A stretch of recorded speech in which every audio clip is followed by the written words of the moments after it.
Hey guys, welcome to the Rustic Anchor Woodworks channel for another episode. Today I want to introduce you to my longtime friend RJ, and he has his own woodworking gig at Tang Bang Woodworks. Tang Bang Woodworks, check it out on Facebook. That's T-A-N-G Bang Woodworks.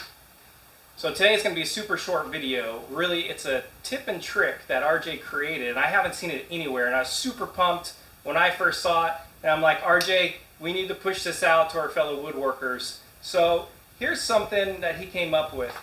How do you get a nice clear coat finish on a small project that has a lot of transition pieces, angles, corners, pieces that are on the inside and that you really can't get to with a brush, or with a brush it'll create a lot of pockets and white marks that'll come with a clear coat water-based polyurethane.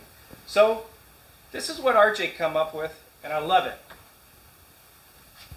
It's a continuous spray hairspray bottle. You'll see your hairstylist use this, or maybe your wife or somebody, but basically you put a little water-based polyurethane in here, prime it a couple times, and if you hold the trigger down, you'll get a continuous atomized spray of polyurethane. So you can just come through and spray down your small project and get on all those nooks and crannies, and then that polyurethane is going to settle and set just perfect. So we're going to give you a quick example, and hopefully you guys can take this and use it in your shop. Alright guys, to get this kicked off and show you this quick demo, just make sure, like I said before, you want a water-based polyurethane. The finish isn't going to matter if it's satin, semi-gloss, or gloss. The really cool thing about this is you don't even got to dilute it or thin it out with any water or anything else. You can just put it straight into the bottle. And I used a little painter's cup, that way I can squeeze it without making a big mess. But I'm going to hand this over to RJ, and he's going to show you how this thing really works. Alright, so first thing you want to do is after you pour it in, you prime it up, give it a couple squeezes off to the side somewhere on a scrap piece. Now you want to start at one end overlapping, or basically past your piece, and start squeezing. Give it some nice long squeezes. There you go. And it's honestly that easy. Like, no paintbrush. You got all the nicks and crannies, all the round spots, and let it dry.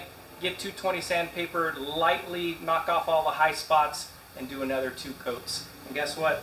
Everything is self-contained. When you're all done, I do recommend pouring your remainder back into your can. It's not contaminated unless you had some dust or something crazy in here.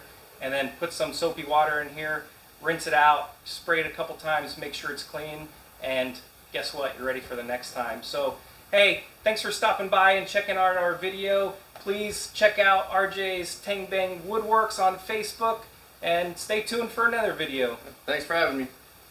Guys, I forgot to mention that I'll leave a link to this spray bottle that you can pick up off of Amazon in the details below, and I'll also put a link to my buddy RJ's Facebook page below in the details, but you can also find that at facebook.com/tangbangwoodworks/.